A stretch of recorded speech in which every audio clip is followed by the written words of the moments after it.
This is a Saturday Morning TVLog from Big D's Entertainment Rankings and Reviews, mate. Welcome to another Saturday Morning TVLog, and this time around it's the Bugaloos, brought to us by Sid and Marty Krofft Productions. Greetings, my fellow YouTubers. I'm Doyle, the Big D, of course. This is Big D's Entertainment Rankings and Reviews. So today's Saturday Morning TVLog is the Bugaloos, the second series to be brought to us by Sid and Marty Krofft. Originally premiering on NBC in September of 1970, after the network had recently aired their previous attempt, H.R. Pufnstuf, this show had brought in some more British youngsters, just like they did with Jack Wilde in Pufnstuf. Now, composed of 4 British teenagers in insect-themed outfits, constantly beset by, well, the evil, machinations of the talent challenge Benia Bazaar. Anyway, the show takes place in the fantasy setting of Tranquility Forest. The central characters are a popular band of teenage musicians named the Bugaloos, who wear insect-themed outfits with wings and antennae and can fly using their wings, although they are occasionally shown flying on surfboards. In other words, they're like sky surfers. Though peace-loving and hippie-like, the Bugaloos are pursued by an ugly, evil, jealous old crone named Benia Bazaar, who lives in a gigantic jukebox and uses it to broadcast her own brand of blaring, obnoxious, unpleasant music. A dreadful singer, Benia is furious at the popularity of the Bugaloos' more melodic, upbeat sound, and she plots elaborate, unsuccessful schemes to either destroy or enslave them. She frequently makes use of a powerful ultrasonic weapon called the stereo zapper, which can render its victim unconscious in seconds. The Bugaloos are sometimes seen travel around in their Bugaloo buggy, a colorful doom buggy custom made for the show by car builder George Barris. Yeah. Now, let's see here.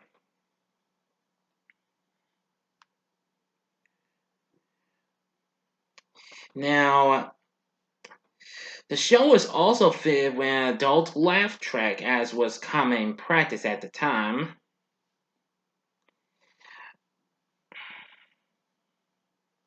But anyway, I think that was pretty fine. But even though Sid Krofft and his brother were sort of against that, but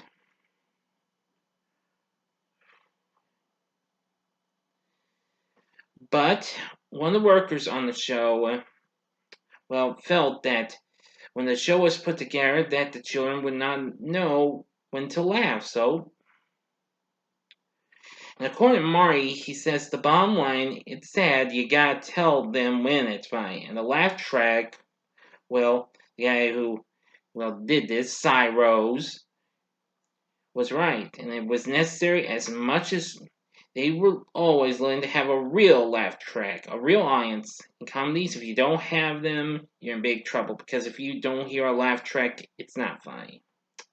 So anyway, yeah. The show was taped in LA, and 17 episodes were produced and aired. However, it only ran for one season, just like H.R. Pufnstuf did. But however, NBC aired it for reruns the next season. Following production, the Kroffts tried shooting for a second season and also had a movie deal in the works with Columbia, since despite Universal had recently done the Pufnstuf movie during the summer that same year of 1970. But, however, miscommunication with the actors resulted in their return to the UK that December against the Kroffts' wishes. As a result, a potential second season was ultimately scrapped, along with plans for a movie which was shelved due to the bankruptcy of Columbia before they even made a comeback or something like that. course, as I mentioned, the show may have featured British actors, but it was not screened in the UK. And it was touted as the British version of The Monkees. The show attracted more than 5,000 young actors and actresses to audition in spring of 1970 for the show's 4 lead roles. Now, for the main characters of the Bugaloos, we have John McIndoe, who plays IQ, the grasshopper of the group, plays the guitar and sings lead vocals. Next, we have Wayne Laurier as Harmony, the bumblebee of the group. He plays the keyboard and sings backup vocals. John Philpott, who plays Courage, Ladybug, who plays the drums and sings backup vocals. But we do have to have one chick, and we got that in the form of Caroline Ellis as Joy, the butterfly, who plays percussion and also sings lead and backup vocals. The only other appearance we do get to, character we get to see as, in human dressing costume is Benia Bazaar, played by Martha Ray, who recently played the Boss Witch in the Puff and Stuff movie. Anyway, which of course that role did lead her to gain the role of that character. Now, other villains include Woofer and Tweeter, 2 anthropomorphic serial speakers who are Benia's 2 bumbling henchmen. And then there's also Funky Rat, who is Benia's German accent chauffeur and chief flunky. Yeah. Actually, the costume for that character was also used for essentially the same role as Boss Witch's chauffeur, Heinrich Rat, in Puff and Stuff.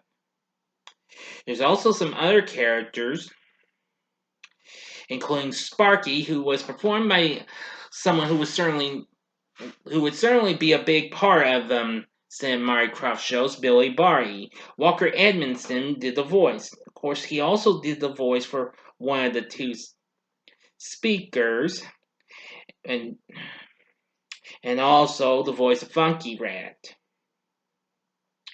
Of course, as Sparky, Edmondson impersonated Frank Fontaine as Sparky, as a firefly whom the Bugaloos took in. There's lots of other characters on here. Nutty Bird, Peter Platter, which was also played by Walker Edmondson. He's the DJ for a radio station Kook in nearby Roxy.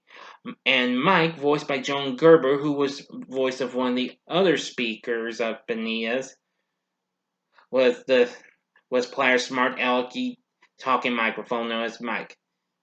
And there was lots of others. Magico the Magician, Gina Lolowige, Bluebell Flower, the Grapevine. Anyway, I think this show is absolutely fun. I have seen reruns of the show. In 1978, it was, part of the Krofft Superstars package with 6 other Krofft series that ran until 1985. Unfortunately, I never did get to see it, though. Now, the show did later get aired on various other channels. I believe the Family Channel especially, but Freeform to y'all now. Let's see. And of course, TV Land aired it. Also part of their short-lived Super Retrovision Saturdays. But that was the only place I could find it. I think they might have aired it on MeTV, but I think I think they only air Puff and Stuff in Land of the Lost. So if I made a mistake, I apologize for that.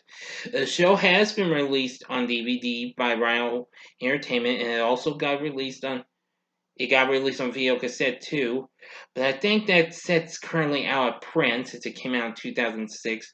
Well, it would be cool to have it back though. Now, let's see.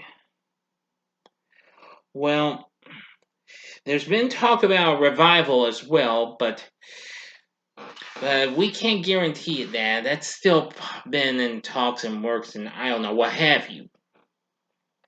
Anyway, let me give you a better look at the Bugaloos. Here's what the Bugaloos look like. Of course, in the top is IQ. And then, right there from left to right, we have courage, joy, and harmony. And also, here's Martha Reyes Bonilla Bazaar. I thought I'd let you get a better look at her, too. What she looks like. Yeah. Anyway, so now you know about the Bugaloos as best I can tell you. It's a pretty cool show, and it's pretty cute in ways. And it'd be tough to find full episodes. I can't find any full episodes on YouTube, unfortunately. Now, you can find musical performances from the show, because each episode had music from the Bugaloos, which, of course, they would later go on to have an album or two released on Capitol Records after this. So anyway, I think the Bugaloos would definitely be worth checking out. And if they are still working on a revival of this, I wish them the best of luck. So anyway, what are your thoughts on the Bugaloos? Have you ever seen this show? You can tell me what you think about it in the comment section below. If you like this video, click the like button below, subscribe to my channel, and be a part of the Big D Nation. Alright, and stay tuned, because tonight I will be bringing to you my Home Alone 1 and 2 live stream tonight at 7 Central Time. Anyway, thank you, and if you like this, you may want to consider check out some of these previous videos that I've done. In the upper left-hand corner is the Saturday Morning TVLog I did for HR Puff and stuff. The upper right-hand corner is the Saturday Morning TVLog I did for Land of the Lost. Or go to the bottom left-hand corner for last week's Saturday Morning TVLog, which has, well, been scorching a path in the views. It's almost up to 50 views, and it's last week's Saturday Morning TVLog of Fievel's American Tales.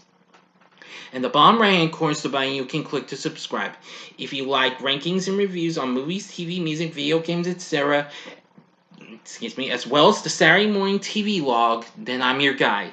Thank you for watching, and next week's Saturday Morning TVLog is Challenge of the Super Friends.